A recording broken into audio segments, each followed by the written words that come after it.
नमस्कार वैद्य जी। नमस्कार। वैद्य जी, अति प्राचीन काल से ही डकार को शर्म का विषय माना जाता है। एक दो आ जाएं तो खाना हजम होने की शुरुआत है, और ज़्यादा आ जाए तो इसको एक चिंता की बात माना जाता है। यस, डकार मारने वाला भी शर्म महसूस करता है और उसको सुनने वाला भी करता है। हमारे एक दर्शक भाई हैं, उन्होंने ये सवाल पूछा हमसे आपसे कि वैद्य जी से ये पूछना कि मेरी माँ को डकारें बहुत आती हैं, उसका क्या इलाज है। तो मुझे लगा कि ये डकार केवल उनकी माताश्री की दिक्कत नहीं है, बल्कि भारत में लाखों लोगों की दिक्कत है। तो आज कृपया उन सारे लोग जो बहुत डकार मारते हैं उनके लिए आप इसकी पूरी जानकारी दें और कैसे ठीक हो सकती है ये।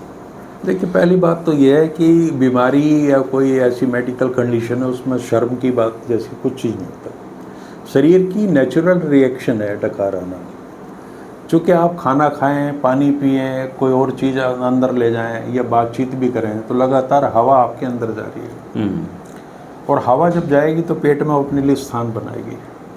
तो पेट की ओरिजिनल उसकी नेचुरल रिएक्शन है कि वो अपने आप को रिलैक्स करने के लिए हवा को निकालता है। तो हवा का अंदर जाना, पेट में उसको अगर वो एडजस्ट नहीं हो पा रही ठीक से तो पेट की रिएक्शन के रूप में वो बाहर निकल आएगी। बिल्कुल नॉर्मल प्रोसीजर है, नेचुरल प्रोसेस है, और ये कोई बीमारी है ही नहीं।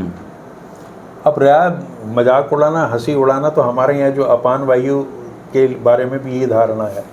आयुर्वेद में 13 प्रकार के वेग बताए गए हैं, जिसमें छींक मारना, हंसी रोकना, शुक्र अपने वीर्य को रोकना, है ना, और पेशाब को रोकना, मल को रोकना, और आपके डकार को रोकना, जम्भाई को रोकना, ये 13 प्रकार के वेग हैं। इनको बोला अधारणीय वेग, कि इनको अगर आ रहा है तो उसी समय रिलीज करो, नहीं तो कई प्रकार की बीमारियां होंगी। तो डकार भी उनमें से एक है। अच्छा जी। तो आयुर्वेद तो सहस्त्रों वर्षों से ये कह रहा है कि इनको मत रोको, इनको आने दो। अगर किसी को शर्म झिझक हो रही है तो वो अपना अन्यत्र कोई जगह देख के उसमें आप कर रहे हैं, लेकिन ये नेचुरल रिएक्शन है, इसको आपको करना ही करना है। हाँ, ये हो सकता है कई बार कि कई बार लोग ना बड़े इतनी बड़ी डकार मार देते हैं कि भाई वो उतनी आवश्यकता शायद नहीं होती जितनी कर देते हैं, ड्रामेटाइज कर देते हैं। हाँ, दूसरे आसपास के बैठे हुए लोग थोड़ा सा डिस्कम्फर्ट हो जाते हैं, लेकिन इसमें कोई शर्म की बात नहीं है। लेकिन खट्टी डकारें, ये तो चिंता की बात है। अभी मैं बात हूँ उस पर। तो इससे अंग्रेजी में बेल्चिंग शब्द यूज होता है इसके लिए, और एक बर्पिंग शब्द होता है। तो सारा खेल है हवा का।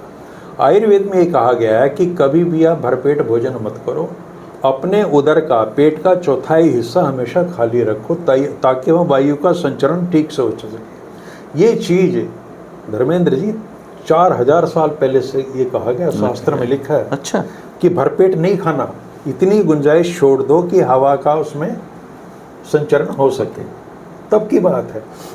और अब चूंकि हमारा खाना पीना ऐसा है, हम अंधाधुंध खाते हैं, बेखुदी में, बेहोशी में खाए चले जाते हैं, ध्यान रखते नहीं। तो इसके कारण मैं पहले बताता हूँ क्या है। Eat and drink quickly. जो लोग बहुत जल्दबाजी में खाना खाते हैं, बहुत जल्दी जल्दी पीते हैं, एक घूंट में पानी पी के हड़बड़ाहट में खाना खा रहे हैं बहुत जल्दी जल्दी। दूसरे, खाना खाते हुए बातचीत करना, बातचीत में भी हवा अंदर जाएगी। तो हमारे यहाँ कितना मतलब शास्त्रों में लिखा है कि भजन के साथ में भोजन भी आपको एकांत में करना है, और एकांत में भोजन करते वक्त आपने बोलना नहीं है। और एक चीज़ ये है कि यथासंभव कोशिश कीजिए कि आपका मुंह बंद हो। जो पहले दौर के लोग थे वो ये इस तरीके से मुंह नहीं चलाते थे जैसे अब हम लोग चलाने लगे। इसको सभ्य तरीका नहीं माना जाता था। मतलब लोग भोजन कर लेते थे, लेकिन उनका टुकड़ा डालते हुए तो मुंह खुलेगा, उसके बाद नहीं, दूसरे टुकड़े से पहले उनका मुंह नहीं खुलेगा। तो इसके पीछे यही लॉजिक था कि आप ज़्यादा हवा ना लो। तीसरी चीज़ है, ये जो च्युइंगम होती हैं, इनका ज़्यादा सेवन नहीं करना चाहिए। आप चबाते रहोगे मुंह खोल के तो हवा अंदर जाती रहेगी। एक है कार्बोनेटेड ड्रिंक्स, ऐसे जैसे सोडा वगैरह है, इस तरह के आजकल खूब लेते हैं लोग, तो इनके साथ भी हवा। और जब आप इसको स्ट्रॉ से पिएंगे ना, वो लगा के, तो और भी ज़्यादा हवा जाएगी। अच्छा जी। तो इससे भी एक कारण बनेगा ये स्मोकिंग से। जो स्मोकिंग तो खुले मुंह से ही होती है। और अगर किसी का जो नकली दांत है, जैसे एक उम्र के बाद में 50-60 के बाद में नकली दांत लोग, अगर वो डेंचर प्रॉपरली फिक्स नहीं है तो उससे भी हवा अंदर जाएगी, वो भी एक कारण बनता है। एक कारण है इसका पोस्ट नेजल ड्रिप। जैसे कहते हैं ना कि मेरे जो जुकाम है, बलगम है, वो अंदर की साइड में गिरता।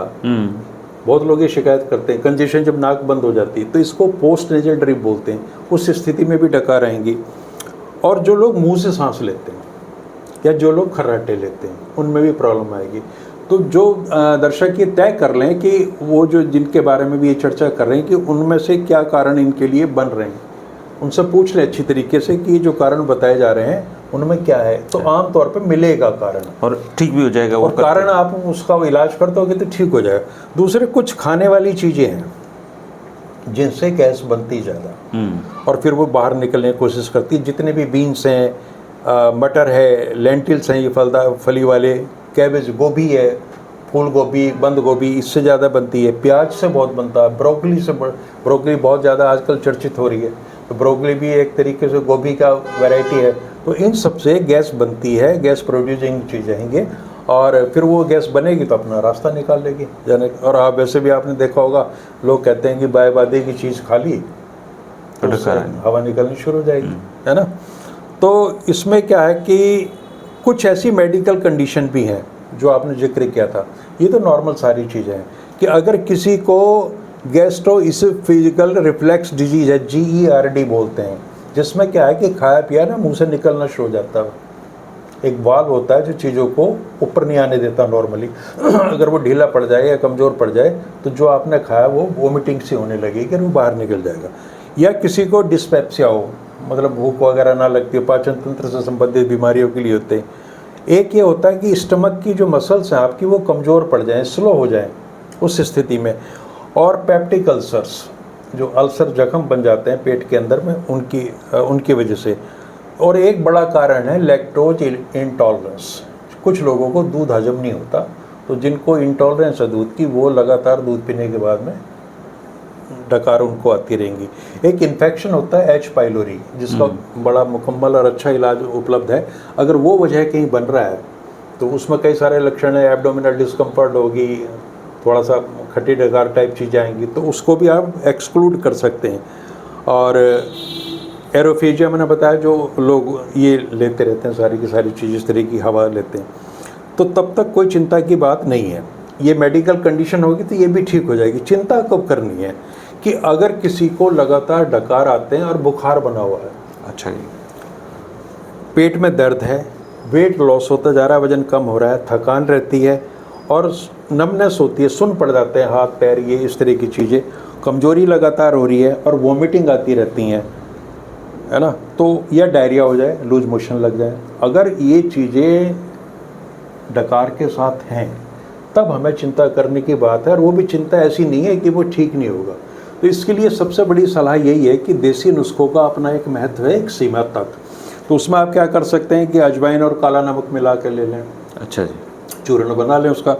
हींग और जीरा का चूर्ण बना सकते हैं मिला के बराबर मात्रा में। और अश्वगंधा का चूर्ण भी इसमें बहुत लाभकारी माना गया है।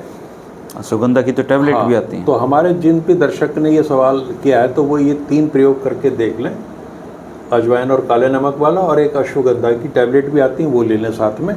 और बाकी अगर इससे चीज़ें ठीक नहीं होती तो किसी भी अपने डॉक्टर से मिल के, जो इस चीज़ का एक्सपर्ट है, उससे जांच करा लें। कितनी अजवाइन लेनी है? 1 चम्मच? हाँ, ये चूर्ण बना लें, कोई उसको थोड़ा सा सेक लें और नमक मिला के ले लें अपने। और हर एक की रसोई में सारी चीज़ें होती हैं, तो ये कोई ऐसी भयंकर बीमारी नहीं है। और अगर कोई इसका मेडिकल कॉज मिलता भी है तो वो भी ट्रीटेबल है, उसका भी इलाज हो सकता है। पर डकार 1-2 आए तो कोई खास बात नहीं। 1-2 आ जाए, 8-10 भी आ जाए पूरे दिन में, तब भी कोई बड़ी बात नहीं, क्योंकि वो आप नहीं ले रहे डकार, वो तो शरीर अपने आप की सुविधा पैदा कर रहा है, कंफर्ट में जाना चाह रहा है। तो दोस्तों, ये तो उनकी माता जी के लिए था, लेकिन काम उन सब लोगों के लिए आएगा ये वीडियो जो डकारों से परेशान हैं। और अगर डकार जलती हुई आती हैं कईयों की, क्यों भैया जी, कई जलती हुई डकारें लेते हैं, गला जल गया उनका, हाँ, वो एसिडिटी, वो एक अलग कॉज है, वो एक अलग हो जाए। हाँ। कई लोगों को खट्टी डकारें बहुत ज़्यादा, उस पर अम्ल पित्त जो एसिडिटी है उस पर भी एक बड़ा सा वीडियो बना के तो उसके तमाम पहलुओं पर बातचीत करेंगे। अच्छा, ठीक है, शुक्रिया, नमस्कार। नमस्कार।